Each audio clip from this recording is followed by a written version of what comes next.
el resultado de una experiencia dolorosa.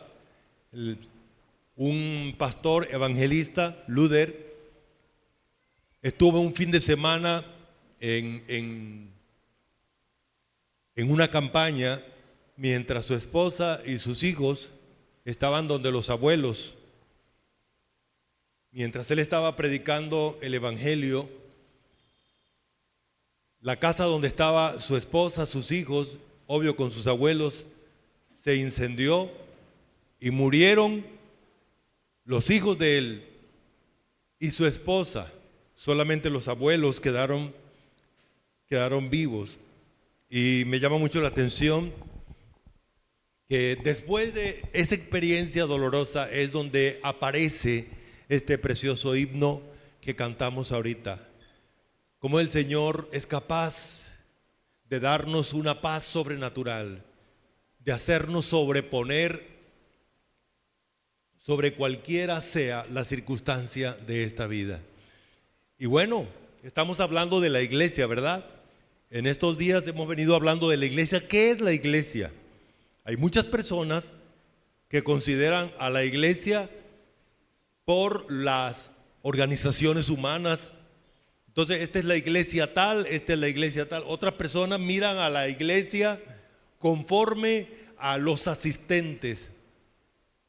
Pero déjenme decirles que eso no es la iglesia de Jesucristo. La iglesia de Jesucristo no son organizaciones humanas, no son estructuras humanas, no. Hay templos muy bonitos. Hoy hay templos que están personalizados de acuerdo a las personas que estén allí. Hay actividades especiales que se hacen hoy. Bueno, en fin, pero eso no define lo que es la iglesia. Entonces aquí en Efesios capítulo 4 dice el Señor: yo pues, preso en el Señor, os ruego que andéis como es digno de la vocación con que fuisteis llamados, con toda humildad y mansedumbre, soportando con paciencia los unos a los otros en amor, solícitos en guardar la unidad del Espíritu en el vínculo de la paz. Un cuerpo, un espíritu, como fuisteis también llamados, en una misma esperanza de vuestra vocación. Un Señor, una fe, un bautismo, un Dios y Padre de todos, el cual es sobre todos y por todos y en todos. Así que la estructura de la iglesia es divina. La iglesia es un organismo divino. Es un organismo divino, compuesto por Dios, Padre, Hijo y Espíritu Santo. Ahí lo vieron en la lectura que acabé de hacer. Ahorita que la vamos a tener al frente. Pero ahí está.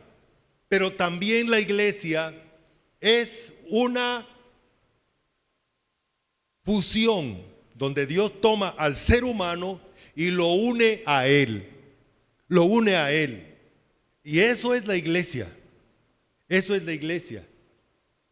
La iglesia muchas veces no es entendida. Los seres humanos hablan de la iglesia desde la perspectiva humana. Hay humanos dentro de la iglesia que no entienden lo que es la iglesia. Pues si hay algo que describe la iglesia, su naturaleza, su esencia, es que la iglesia mantiene una unidad. Fíjense ustedes, los discípulos que el Señor Jesús, los apóstoles, ¿quiénes eran? Había uno que era cobrador de impuestos, ¿recuerdan ustedes? Mateo o Leví, era alguien muy adinerado, pero había otro que era celote, pertenecía a un grupo que se oponía al Imperio Romano y obvio, Mateo representaba, antes de convertirse al Imperio Romano, de distintas mentalidades. Pedro, un pescador.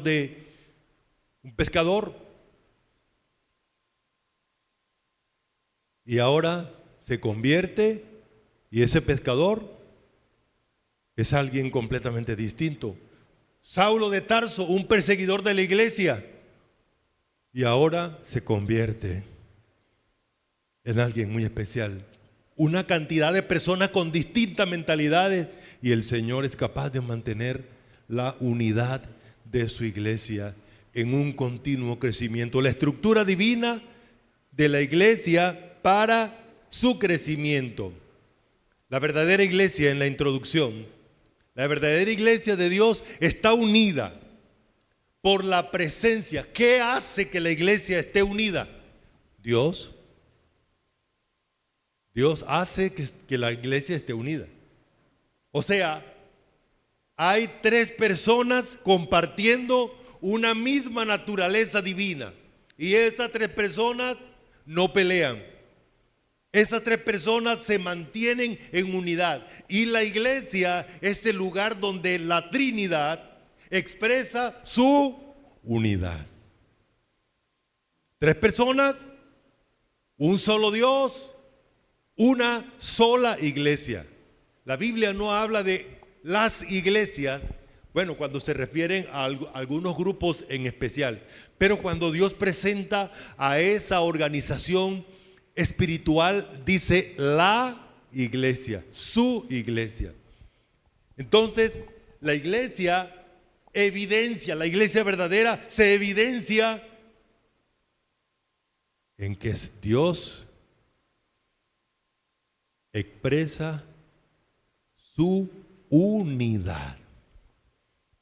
Es más, usted puede encontrar aquí en este libro, porque este libro es divino, porque usted encontrará en este libro una unidad.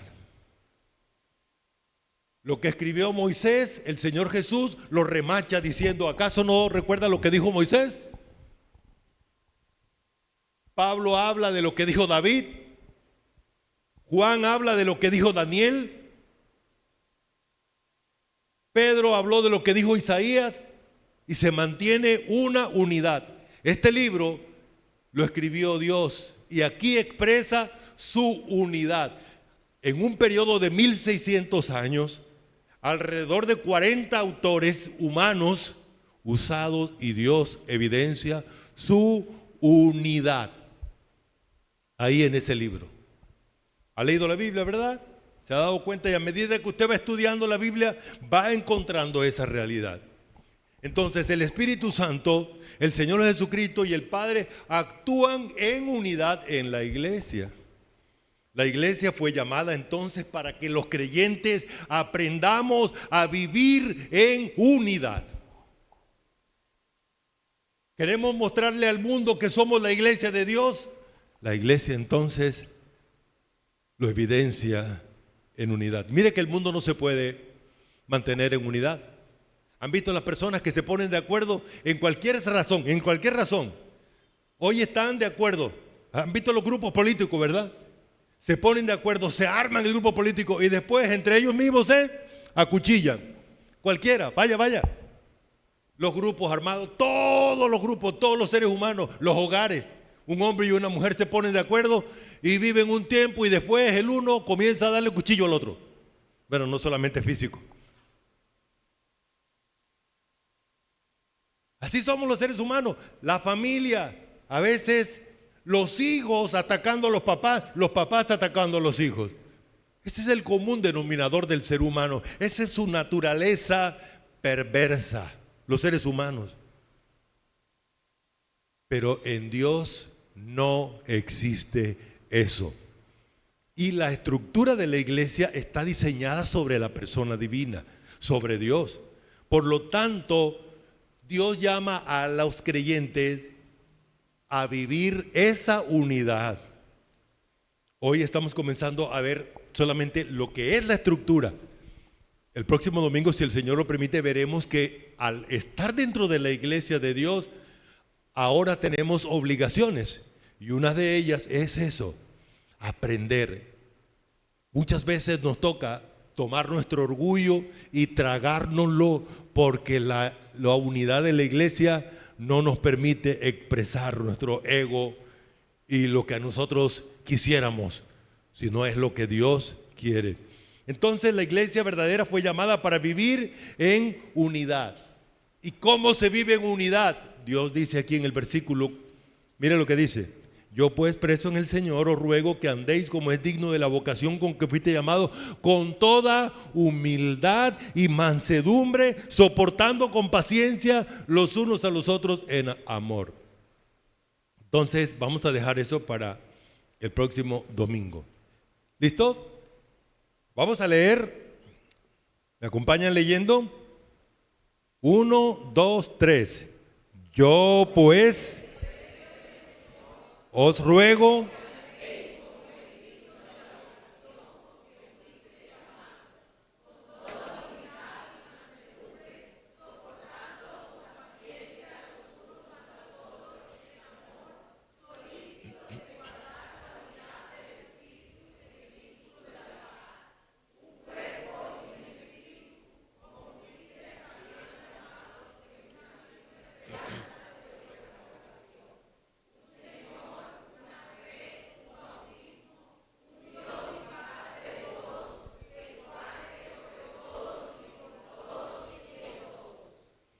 Muy bien, ahí se ve la unidad, ¿verdad?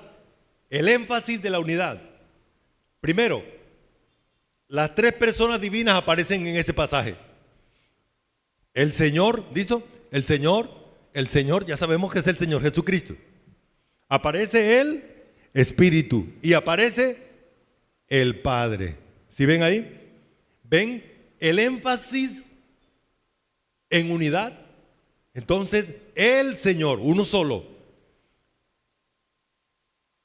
Versículo 3, unidad, vínculo, una, y termina diciendo un Dios, Padre de todos. Ok. Entonces la estructura de la unidad es que la unidad que la iglesia tiene se llama la unidad ¿de quién? Del Espíritu. ¿Eso qué significa? La Biblia utiliza un lenguaje muy especial, a veces no comprendido, pero cuando la Biblia habla de la unidad del Espíritu, el término unidad significa que hay un solo elemento. La iglesia es una sola. ¿Por qué es una sola? La iglesia, porque la iglesia tiene un Dios, tiene un Espíritu Santo, tiene un solo Señor. Y ese Espíritu Santo es el que hace que todas aquellas personas que crean en el Señor ahora hagan parte de esa estructura llamada iglesia.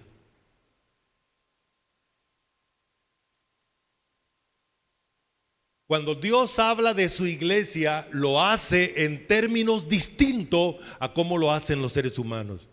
Si usted le pregunta a los seres humanos qué es la iglesia, entonces le van a decir, es que para que haya una iglesia tiene que haber un pastor o un apóstol o un no sé qué, y tiene que haber platica para que tal cosa. Entonces hay que sacarle la platica a la gente, y tiene que haber bulla, y tiene que haber, y la gente tiene que sentirse, y la gente tiene que experimentar, y la gente tiene, pues esa no es la definición que Dios hace.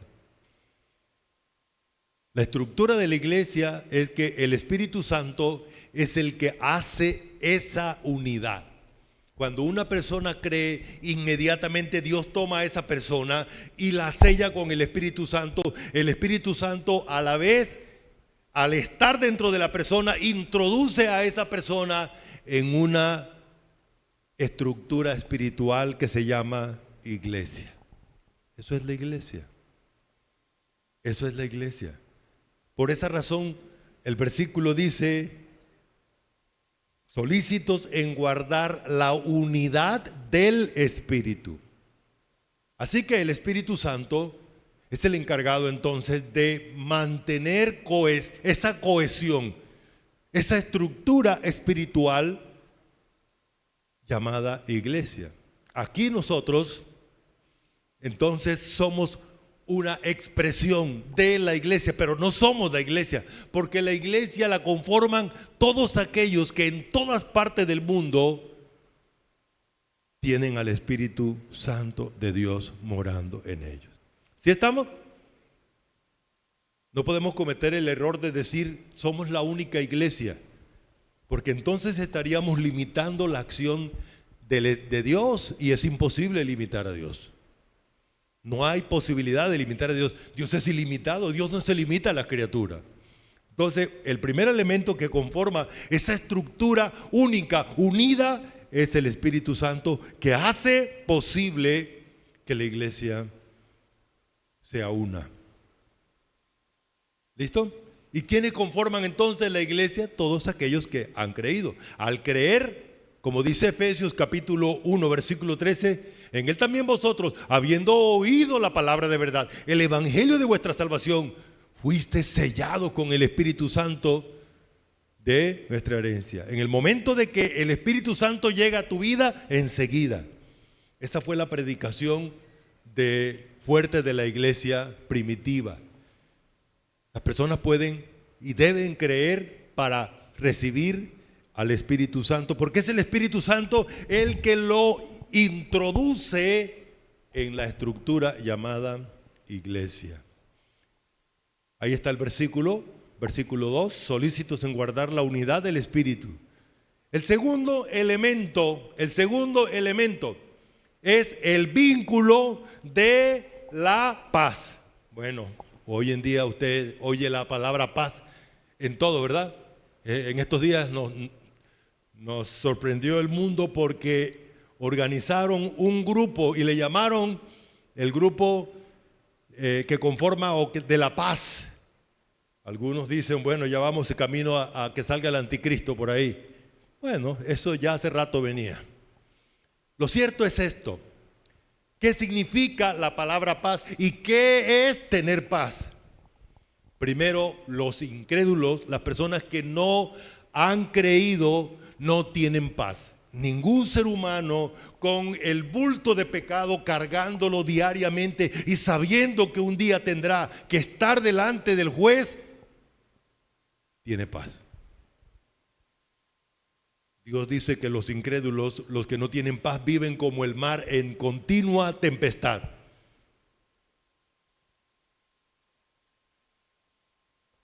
Un día le preguntaron a un famoso artista costeño, le preguntaron, ¿usted piensa en el infierno? ¿Usted piensa en la muerte? Dijo, todos los días. Y Dios dice en su palabra que todos los que no tienen paz, precisamente eso es una de las cosas que lo agobia. En cambio, el creyente sabe que sus pecados ya fueron pagados y que está listo para irse de aquí, porque va a ser recibido allá, porque Jesús ya quitó mis pecados. Y por esa razón dice Romanos capítulo 5, versículo 1, justificados pues por la fe, tenemos paz para con Dios. Entonces, no hay ningún problema. Estamos listos, ya compramos el tiquete.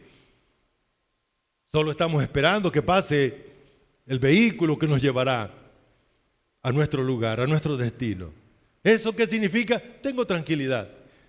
No tengo miedo de estar delante del Señor, porque ya Él mismo fue quien pagó mis pecados y yo no voy a tener que dar cuenta de mis pecados. Por eso, todo está tranquilo aquí dentro de mí. Ahora, pero la paz también tiene que ver con saber vivir. ¿Saben ustedes, hermanos, que hay creyentes que no han aprendido a vivir en paz? Ese será otro tema, pero permítame decirles, el creyente ya tiene el privilegio de tener a un Dios que se encargó de él, de su vida, desde antes de la eternidad. Se encarga hoy de mi vida y se encargará para siempre de mí. Por esa razón Dios dice, ¿por qué te afanas por esas cosas tan tontas? ¿Por qué te afanas por algo que ya Dios tiene planeado, organizado? Entonces el creyente disfruta de la paz de Dios. Cuando las personas no tienen paz en su corazón, no tienen paz en las relaciones que tienen. La iglesia ha sido llamada para que disfrute de esa paz, de la paz que vincula, El término vínculo de la paz es que la paz de Dios nos amarra, nos hace estar juntos, nos aprieta al uno con el otro. No es posible vivir sin el otro creyente. Eso es lo que significa entonces el vínculo de la paz. Yo estoy amarrado espiritualmente a ti y tú estás amarrado a mí. Descubrir esa verdad entonces nos hace aprender a vivir como lo que somos, una iglesia. Hermano, no te asustes, me estás viendo aquí. Bueno, ahora me estás viendo con este cuerpo de muerte, pero me estarás viendo al lado tuyo para siempre. Para siempre. Porque vamos a estar allá en el cielo, en el mismo lugar, en el mismo destino.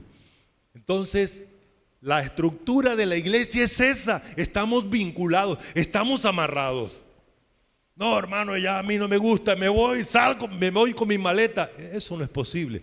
Eso significa que no se entiende qué es la iglesia. Está pensando en iglesia en la mentalidad humana engañada. Por esa razón, a través de toda la historia, hemos visto personas que agarran y dicen: yo voy a formar mi iglesia aparte porque no me gustan aquellos. ¿Cómo así? Si el Señor te amarró con tus demás hermanos, eso no es posible. Lo que vas a hacer es que no vas a formar iglesia, vas a formar un grupo, un club, cualquier cosa, pero la iglesia de Jesucristo está amarrado un creyente con el otro y no es posible quitárselo de su mano. Entonces no se ha entendido qué significa la iglesia de Dios. Si estamos, el vínculo de la paz es ese. Ahí tenemos el versículo, no lo vamos a repetir. Permítanme recordarles algo. Algunas personas se nos olvida que todos los que estamos aquí, excepto el Señor Jesucristo, somos hombres pecadores, llenos de pecados, ¿cierto? ¿Qué es lo que nos hace mantenernos a todo este poco de pecadores en unidad? Somos pecadores perdonados, que ya ni siquiera nos acordamos de nuestros pecados para acusarnos los unos a los otros, sino para recordar que es la gracia del Señor quien nos ha dado paz. El tercer elemento de esta estructura única, unida, es que ahora todos nosotros tenemos una unidad espiritual. Una unidad espiritual. Se acaba el culto y cada uno para su casa. Mañana para el trabajo. Algunos viajarán, otros, en fin, harán cualquier actividad. Pero la unidad espiritual que existe en la iglesia se mantiene. ¿Está bien? En este momentico, en el mundo, están reunidos, de pronto algunos en la tarde, otros un poquito más tarde, pero en la otra parte del mundo, Dios también tiene creyentes. No hablan español, tienen facciones completamente diferentes a las mías, pero hacen parte de ese maravilloso cuerpo, de esa maravillosa estructura espiritual llamada la iglesia. Y el día que estemos allá con el Señor, nos vamos a gozar como si siempre nos hubiéramos conocido, porque somos la iglesia de Dios. Así, hermano, esa es la unidad espiritual. Y esa unidad espiritual la hace Dios. Número 4. Esa unidad espiritual es lo que la Biblia dice aquí en el versículo, voy a leer otra vez, versículo 3 al 5. Solícitos en guardar la unidad espiritual. En guardar la unidad del Espíritu en el vínculo de la paz, un cuerpo, un espíritu, como fuisteis también llamados en una misma esperanza de vuestra ocasión, un Señor, una fe, un bautismo, un Dios y un Padre de todos, el cual es sobre todos y por todos y en todos. Entonces la iglesia es una sola iglesia. Número 5. Ya oyeron el versículo. Dice la unidad del llamamiento. Nadie entra a la iglesia si Dios no lo trae. El Señor Jesús dice así: nadie puede venir a mí si el Padre no lo trajere. Y cuando la persona, el Padre la trae para ser parte de la iglesia, dice: yo no le echo fuera. Y el Espíritu Santo enseguida acepta a esa persona. ¿Cómo te trae Dios? ¿Cómo te trae Dios? Es ahí donde Dios utiliza una palabra: llamamiento. ¿Cómo te llamó Dios a ti? ¿Cómo te llamó? ¿Qué hizo Dios para atraerte a Él? Hay una canción que habla de que Dios nos trae con cuerdas de amor. Algunas personas tuvieron que pasar por un momento difícil, la pérdida de un ser querido, una enfermedad, por decepciones amorosas, por situaciones críticas en su vida. Algunas personas tuvieron que tocar fondo para llegar al Señor.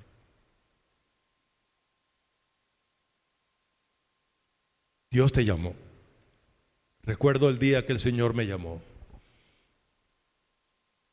Un hermano en Valledupar con el cual yo trabajaba se llamaba Hugo, o no sé si se llama todavía. Y ese hombre habló mientras estábamos trabajando, paró el trabajo y me dijo unas palabras. Yo crecí en un hogar cristiano, pero ese día fue mi conversión verdadera al Señor. Ese día llegué a mi casa después de trabajar, como de costumbre, me metí en mi cuarto y el Señor usó a mi hermano Hugo para llevarme allá a la convicción. ¿Qué estás haciendo con tu vida, Jesús? Me mostró mi vida. Ahí caí de rodillas delante del Señor, llorando y con mucho miedo. Tenía miedo, mucho miedo. ¿Qué me van a decir las demás personas cuando me vean? Yo recuerdo que le huía a mis compañeros de las personas que me conocían. Cuando los veía que venían, doblaba, porque se burlaban de mí. Pero ahí fue mi conversión verdadera. Desde ese día, el Señor me llamó para ser parte de su iglesia y sé que ese llamado es para siempre. El término llamado también indica que Dios me dio a mí una identidad nueva.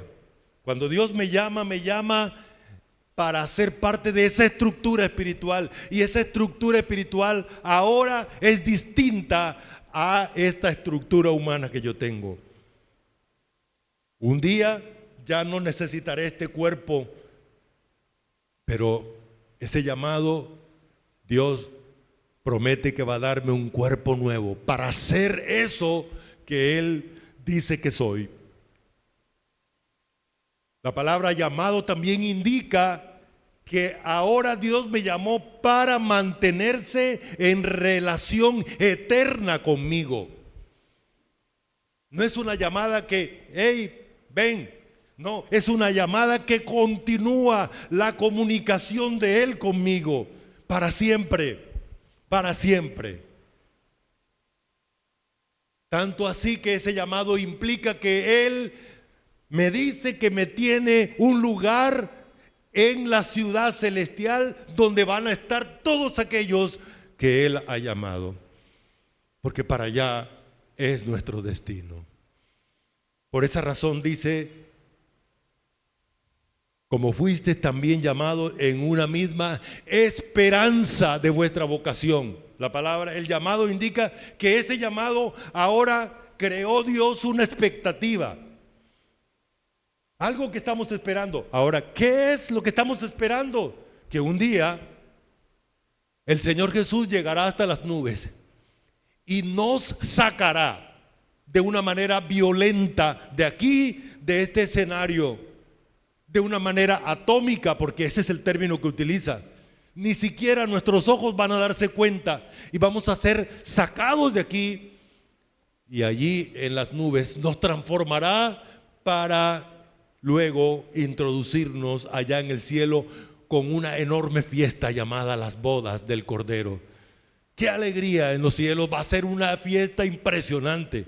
En estos días retumban por ahí los equipos, ¿verdad? Ni se imagina usted, esto es algo muy pequeño, minúsculo para la enorme fiesta que va a ocurrir cuando Jesús, el Hijo de Dios, introduzca a los cielos a aquellos que hacen parte de este cuerpo especial llamada la iglesia. Esa es la esperanza. Y esa es la vocación. La palabra vocación y llamamiento es lo mismo, pero el término vocación enfatiza en que esa es la identidad de nosotros y eso es lo que somos.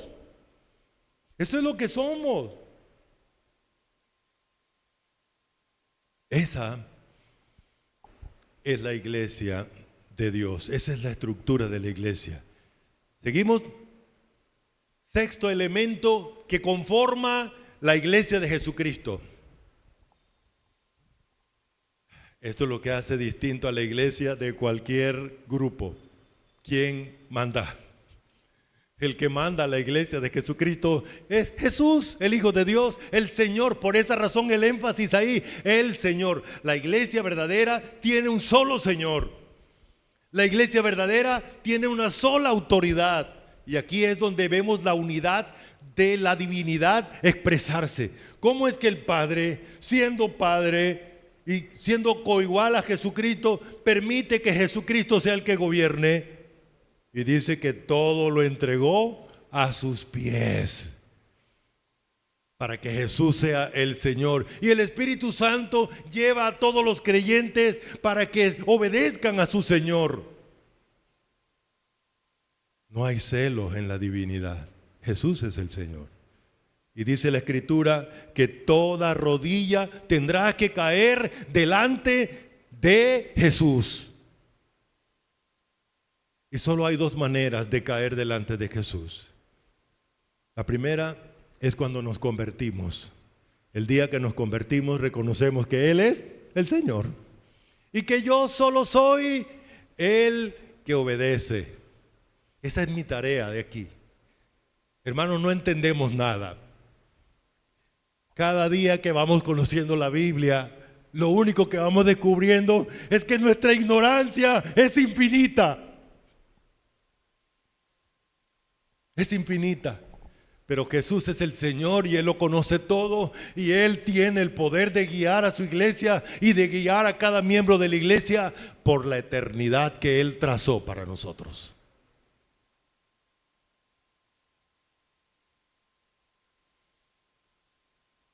Él es el Señor. No hay más Señor.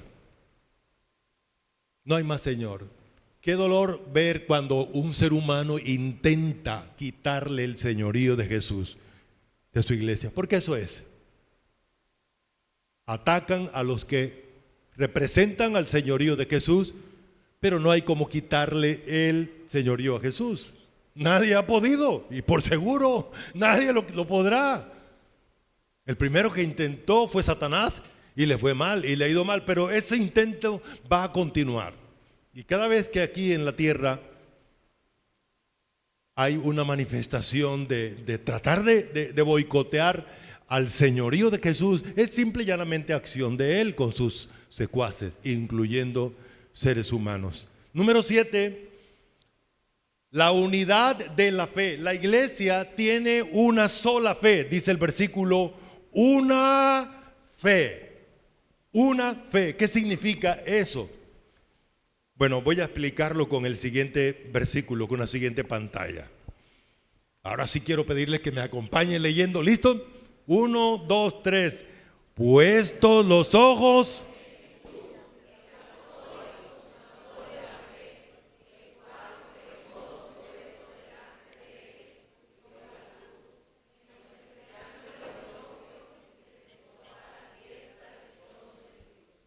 La fe es autoría de Jesús.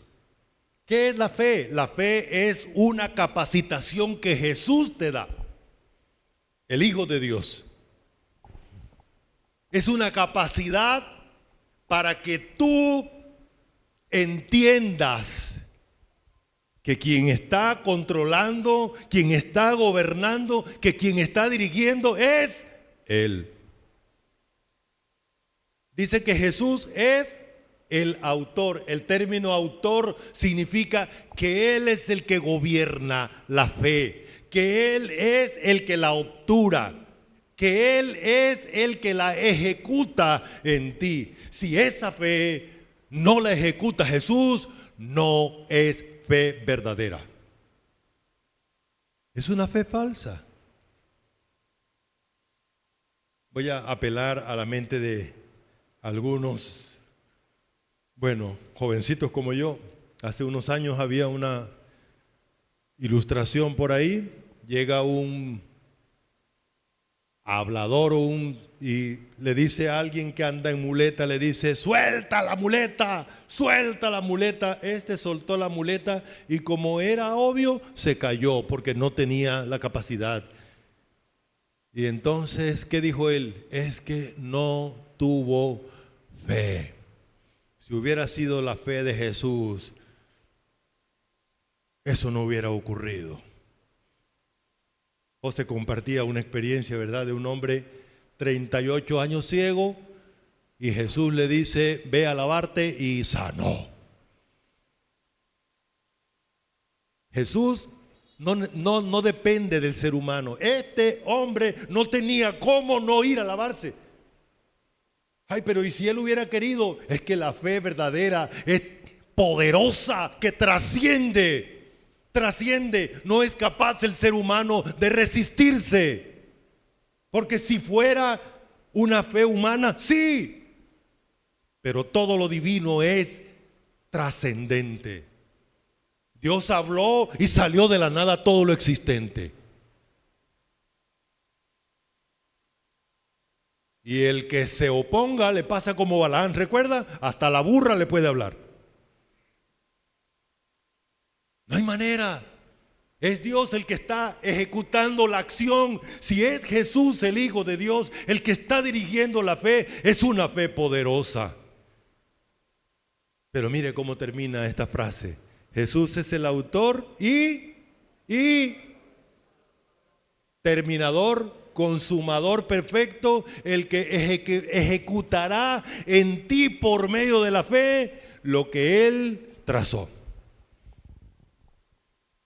Así que esa es la fe.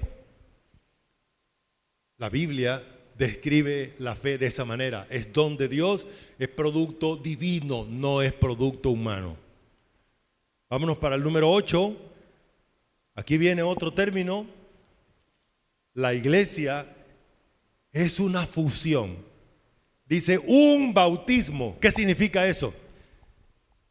Hermanos, vamos a ponerlo así. Ya he puesto la ilustración.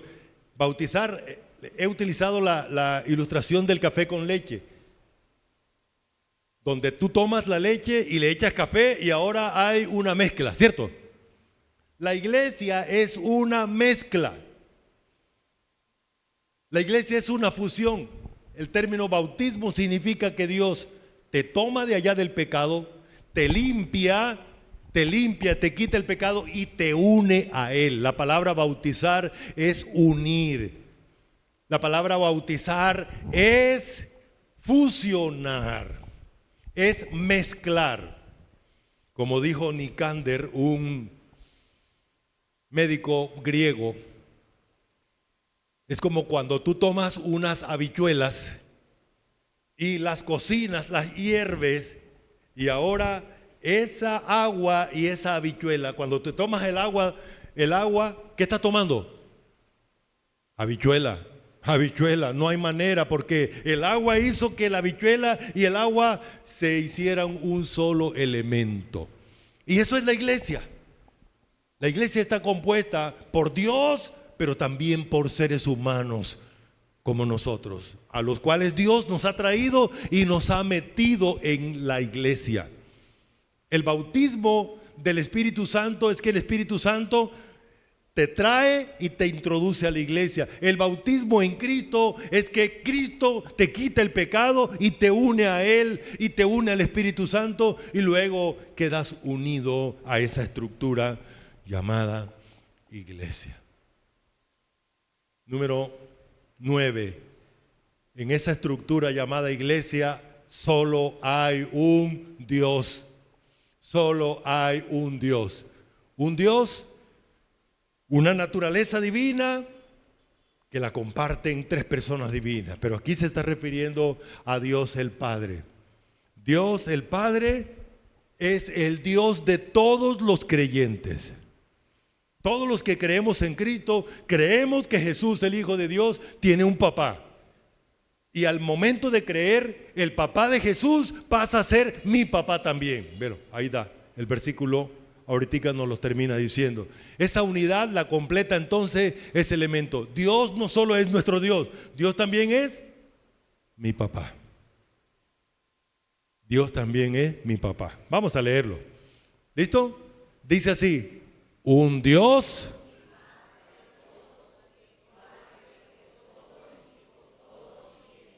Ay, qué cosa maravillosa. ¿Cuándo sabemos que Dios es mi papá y hago parte de su iglesia? Cuando Dios está en mí. Dios el Padre está metido en mí, morando en mí. ¿Cuándo ocurre eso? En el momento que creí. Pero Dios el Padre no solo está en mí, sino que Él es la autoridad. Tanto que es la autoridad hacia donde yo oro. Porque cuando oramos, ¿qué es lo primero que decimos? Padre. Y eso fue lo que el Señor Jesús le enseñó a los discípulos. ¿Sí recuerdan? Vosotros oraréis así, Padre. Y ahora cuando oramos, dice Romanos capítulo 8, versículo 26, que el Espíritu nos ayuda en nuestra debilidad para que oremos al Padre en el nombre de Jesucristo, porque Jesucristo fue el que nos dio esa autoridad. Al creer en Cristo tenemos ese privilegio, ese derecho. Y el Padre está a favor de todos los creyentes. No se meta con un creyente, porque se mete con un creyente y tiene problemas con el Padre, con Jesucristo y con el Espíritu Santo también. Y Él está en todos, en todos. Hermanos y amigos, esta es la estructura de la iglesia que Dios describe en su palabra. La iglesia es una unidad basada en las tres personas. Están unidos, Padre, Hijo y Espíritu Santo, y esa unidad se evidencia en la iglesia. La unidad de la iglesia se basa en las acciones divinas a favor de ella. Dios el Padre va a mantener esa unidad. Jesucristo va a mantener esa unidad y el Espíritu Santo. La unidad de la iglesia se basa en que todos los creyentes, no existe un creyente que no haya sido llamado, traído por Dios, una misma esperanza y también un mismo Señor. Aquí los seres humanos todos somos siervos, porque hay un solo Señor. Se llama Jesucristo. La unidad de la iglesia se basa en que todos tenemos la misma fe, que es el mismo elemento por el cual Cristo nos controla. Obvio también el Padre y el Espíritu Santo. Y tenemos la misma relación con Dios. Padre bueno, gracias por oír tu palabra. Evidentemente, tú dices la verdad, porque tú eres verdadero. Gracias porque tenemos el privilegio de pertenecer a ese maravilloso cuerpo, a esa unidad que tú estableciste, a esa estructura especial llamada iglesia. Por seguro, Señor, que nuestra condición humana también presenta retos. Ayúdanos a someternos a ti, a tu palabra, a tener cuidado de actuar dentro de esos principios que tú has establecido. Señor, guarda a tu iglesia. Algunos hermanos están pasando por momentos difíciles de convulsión de alguna naturaleza.